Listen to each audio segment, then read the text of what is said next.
നമ്മൾ CNG fit ചെയ്ത് കഴിഞ്ഞിട്ട് നമ്മൾ ശ്രദ്ധിക്കേണ്ട കാര്യങ്ങൾ എന്തൊക്കെയാണെന്ന് വെച്ചിട്ടുണ്ടെങ്കിൽ, ഒന്നാമത്തെ കാര്യം സ്പാർക്ക് പ്ലഗ്. വണ്ടിയുടെ സ്പാർക്ക് പ്ലഗ് എല്ലാ 20,000 കിലോമീറ്റർ ആകുമ്പോഴത്തേനും മസ്റ്റായിട്ടും ചേഞ്ച് ചെയ്തിരിക്കണം.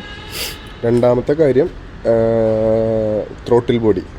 എല്ലാ 50,000 കിലോമീറ്റർ ഓടി കഴിയുമ്പോൾ വണ്ടിയുടെ ത്രോട്ടിൽ ബോഡി അത് അഴിച്ച് ക്ലീൻ ചെയ്തിരിക്കണം. പിന്നെ ഉള്ളത് CNG ഫിൽറ്റർ ആണ്.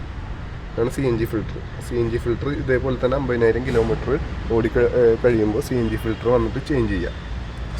പിന്നെ നമ്മുടെ RTO എൻഡോഴ്സ്മെൻറ്റിന് പോകുമ്പോൾ നമ്മൾ ശ്രദ്ധിക്കേണ്ടത്, ഒന്നാമത്തത് ഇത് റെഡ്യൂസർ എന്ന് പറയും. ഇതെപ്പോഴും നമ്മൾക്ക് ചിലപ്പോൾ ഇതിൻ്റെ നമ്പർ കണ്ടോളണം എന്നില്ല. ചിലപ്പോൾ സ്പേസ് ഇല്ലാത്ത വണ്ടിയാണെന്നുണ്ടെങ്കിൽ ഇത് ഉള്ളിലായിരിക്കും ഫിറ്റ് ചെയ്തിട്ടുണ്ടാവുക. അപ്പോൾ ഇതിൻ്റെ ഒരു ഫോട്ടോ നമ്മൾ ലാസ്റ്റ് പേജിൽ വെച്ചിട്ടുണ്ടാവും.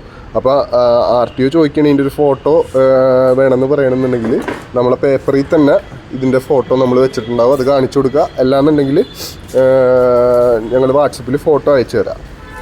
പിന്നെ നമ്മൾ ശ്രദ്ധിക്കേണ്ടത് ഈ വാൽവിൻ്റെ ഫങ്ഷനാണ്.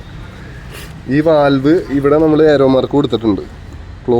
Close open. അത് നമ്മൾ അടിയിലോട്ട് ക്ലോസ് ആണ്, ഇതിൽ ഏരോ മാർക്കിൽ കാണാം. മേലോട്ട് ഓപ്പണുമാണ്. ഇനി ഇൻ കേസ് എന്തെങ്കിലും പ്രശ്നമുണ്ടെങ്കിൽ, അതായത് പമ്പിൽ നമ്മൾ CNG ഫില്ല് ചെയ്യണ സമയത്ത് ഇതിലൂടെയാണ് CNG ഫില്ല് ചെയ്യുക. ഇപ്പോൾ CNG ഫില്ല് ചെയ്യണ സമയത്ത് പമ്പിലത്തെ ആരെങ്കിലും കൈ ഇപ്പോൾ കൊണ്ട് ഇനി ഇതിപ്പോൾ പകുതി ഓഫായി കിടക്കുകയാണ്, അല്ലെങ്കിൽ മൊത്തം ഓഫായി കിടക്കുകയാണ്, നമുക്കവിടെ സ്വിച്ചിൽ CNG കാണാൻ പറ്റില്ല. CNG ഇല്ലാത്തതുപോലെ ആയിരിക്കും ബസർ സൗണ്ട് വരാം.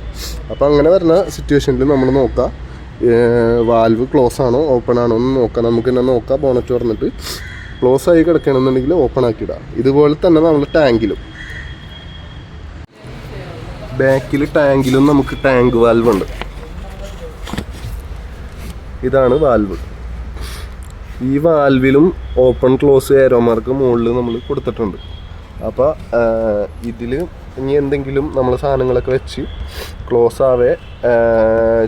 അങ്ങനെ എന്തെങ്കിലും വന്നിട്ടുണ്ടെങ്കിൽ ഇതിൽ ഏരോ മാർക്ക് നോക്കിയിട്ട് നമുക്ക് ആ ഏരോ മാർക്ക് പോലെ നമുക്ക് ഓപ്പണാക്കി ഇടാൻ പറ്റും.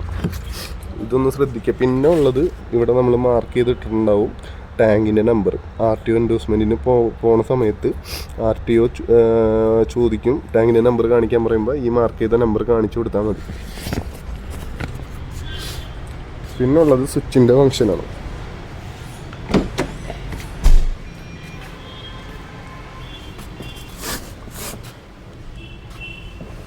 നമുക്ക് സ്വിച്ച് ഇതുപോലെയാണ് വരാം. വണ്ടി സ്റ്റാർട്ട് ചെയ്ത് കാണിച്ചു തരാം. ഇപ്പോൾ വണ്ടി സ്റ്റാർട്ടായിട്ടുണ്ട്. ഇത് മുകളിൽ ഇതിപ്പോൾ ബ്ലിങ്കായി കൊണ്ടിരിക്കുന്നത് പെട്രോളിലാണ് വണ്ടി സ്റ്റാർട്ടാവുക എപ്പോഴും. അത് നമ്മൾ കൊടുത്തേക്കണ ഒരു 30-35 ഡിഗ്രി എൻജിൻ ഹീറ്റ് വന്നതിന് ശേഷം മാത്രമേ നമ്മൾ CNGയിലേക്ക് കൺവേർട്ട് ആവുള്ളൂ. ഇപ്പോൾ CNGയിലേക്ക് മാറി. നമ്മളിപ്പോൾ ഓടിച്ചുകൊണ്ട് വന്നിട്ടേക്കണ കാരണം പെട്ടെന്ന് മാറി. മോർണിംഗ് ഒക്കെ എടുക്കുന്ന സമയത്ത് ആ ഹീറ്റ് കിട്ടാൻ വേണ്ടിയിട്ട് ഒരു ചെറിയ ഡിലേ ഉണ്ടാവും. ഇത് ഈ മുകളിൽ 2 പോയിൻ്റ് നമുക്ക് കുറഞ്ഞിട്ടുണ്ട്. മൊത്തത്തിൽ ഈ കാണുന്ന 4 പോയിൻ്റ് ആയിരിക്കും നമ്മളുടെ ഫുള്ള് ലെവൽ കാണിക്കുക. അതിൽ ഈ റൈറ്റ് സൈഡിൽ നിന്ന് ഓരോ പോയിൻ്റ് വെച്ച് കുറഞ്ഞ് വരും. ഇപ്പോൾ 2 പോയിൻ്റ് പറഞ്ഞിട്ടുണ്ട്. ഈ 2 പോയിൻ്റ് കൂടി കുറഞ്ഞ് കഴിയുമ്പോൾ ഇപ്പുറത്തെ ഒരു കോളം ലൈറ്റ് ഇല്ലാതെ കിടക്കുന്നുണ്ട്. അത് റെഡ് കത്തും.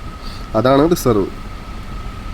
അപ്പം ഇനി ഫുള്ള് റിസർവ് ആയി കഴിഞ്ഞ് അതിലും ഓടി ഗ്യാസ് തീർന്നു കഴിയുമ്പോൾ ഓട്ടോമാറ്റിക്കലി ബസർ സൗണ്ട് വന്നിട്ട് പെട്രോളിലേക്ക് ഓട്ടോമാറ്റിക് ചേഞ്ച് ആയിക്കോളും. വണ്ടി നിൽക്കൽ കാര്യങ്ങൾ അങ്ങനെയൊന്നും ഉണ്ടാവില്ല. ഇനി അതെല്ലാം നമുക്ക് പെട്രോളിലേക്ക് പെട്ടെന്ന് മാറ്റണം എന്നുണ്ടെങ്കിൽ സെൻട്രൽ സ്വിച്ചാണ്. സ്വിച്ച് ഞെക്കി കഴിഞ്ഞിട്ടുണ്ടെങ്കിൽ ഇപ്പോൾ പെട്രോളിലാകുമ്പോൾ ഈ ഒരു ഓറഞ്ച് ലൈറ്റ് മാത്രമേ കത്തുള്ളൂ. എവിടെയും ലൈറ്റ് ഉണ്ടാവില്ല. ഇനി തിരിച്ച് CNGയിലേക്ക് ആക്കണം എന്നുണ്ടെങ്കിലും അതുപോലെ തന്നെ CNGയിലേക്ക് മാറിക്കോളും. നമ്മളൊരു കാര്യം ശ്രദ്ധിക്കുക, CNGയിൽ ഓടിക്കൊണ്ടിരിക്കുകയാണെന്നുണ്ടെങ്കിൽ മാത്രമേ ഓട്ടോമാറ്റിക്കായിട്ട് നമ്മൾ സ്റ്റാർട്ടിങ്ങിൽ പെട്രോളിലായിട്ട് ഓട്ടോമാറ്റിക് ചേഞ്ച് ആവുള്ളൂ. ഇനി നമ്മൾ എപ്പോഴെങ്കിലും പെട്രോളിലേക്ക് മാറ്റി കൊടുത്തിട്ടുണ്ടെങ്കിൽ നമ്മൾ പിന്നെ രണ്ടാമത് എടുത്ത് സ്റ്റാർട്ട് ചെയ്താലും പെട്രോളിൽ തന്നെ ആയിരിക്കും ഓടിക്കൊണ്ടിരിക്കുക. സ്വിച്ചിൻ്റെ ഫങ്ഷൻ ഇത്രേ ഉള്ളൂ. പിന്നെ നമ്മൾ ശ്രദ്ധിക്കേണ്ടത് എന്താണെന്ന് വെച്ചിട്ടുണ്ടെങ്കിൽ, നമ്മൾ 1/4 ടാങ്ക് പെട്രോള് എങ്ങനെ വന്നാലും 1/4 ടാങ്ക് പെട്രോള് മെയിൻറ്റെയിൻ ചെയ്യുക. അത് മസ്റ്റാണ്. അങ്ങനെ മെയിൻറ്റെയിൻ ചെയ്തിട്ടില്ല എന്നുണ്ടെങ്കിൽ നമ്മൾ ഭാവിയിൽ നമ്മൾ ഫ്യൂവൽ ഫ്യൂൽ മോട്ടർ കത്തിപ്പോവുക, അങ്ങനത്തെ ബുദ്ധിമുട്ടുകളൊക്കെ ഉണ്ടാവും. അതെന്തുകൊണ്ടാണെന്ന് വെച്ചിട്ടുണ്ടെങ്കിൽ നമ്മൾ CNG വണ്ടി ഓടിയാലും ഫ്യൂൽ മോട്ടർ കറങ്ങിക്കൊണ്ടിരിക്കും. അത് അതിൻ്റെ ഉള്ളിൽ പെട്രോൾ ഇല്ലാണ്ടായി കഴിഞ്ഞിട്ടുണ്ടെങ്കിൽ, പെട്രോൾ ഇല്ലാണ്ട് മോട്ടർ കറങ്ങിക്കഴിഞ്ഞ് അതങ്ങനെ കത്തിപ്പോകാനുള്ള സാധ്യത കൂടുതലാണ്.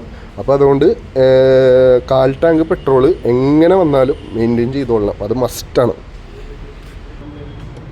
അതുപോലെ തന്നെ ഈ പറഞ്ഞ സ്പാർക്ക് പ്ലഗ് 20,000 സ്പാർക്ക് പ്ലഗ് മാറണം, 1/4 ടാങ്ക് പെട്രോൾ മെയിൻറ്റെയിൻ ചെയ്യണം. പിന്നുള്ളത് throttle body 50,000 throttle body clean ചെയ്യണം, 50,000 CNG ഫിൽറ്റർ മാറണം. ഈ വക മെയിൻ്റെനൻസ് ഒക്കെ ചെയ്തിട്ടുണ്ടെങ്കിൽ മാത്രമേ നമ്മളുടെ വണ്ടി തുടക്കത്തിൽ കിട്ടുന്ന പെർഫോമൻസ് അത് ഒടുക്കം വരെ കിട്ടുള്ളൂ. പിന്നുള്ളത് നമ്മളുടെ ടാങ്കിൻ്റെ നമ്പർ പഞ്ച് ചെയ്തിട്ട് നമ്മൾ ഡേറ്റ് പഞ്ച് ചെയ്തിട്ടുള്ള കോംപ്ലൈൻസ് പ്ലേറ്റ് ആണിത്. അപ്പോൾ ഇത് നോക്കിയിട്ടാണ് നമ്മൾ വാറണ്ടി, 1 വർഷത്തെ റീപ്ലേസ്മെൻറ്റ് വാറണ്ടി കണക്കാക്കുന്നത് ഈ പ്ലേറ്റ് നോക്കിയിട്ടാണ്.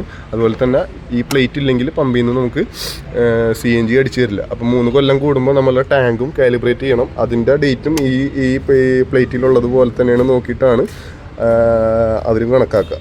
അപ്പോൾ ഇത്രയും കാര്യങ്ങളാണ് നമുക്ക് CNG കയറ്റി കഴിഞ്ഞിട്ട് വണ്ടിയിൽ ശ്രദ്ധിക്കേണ്ട കാര്യങ്ങൾ.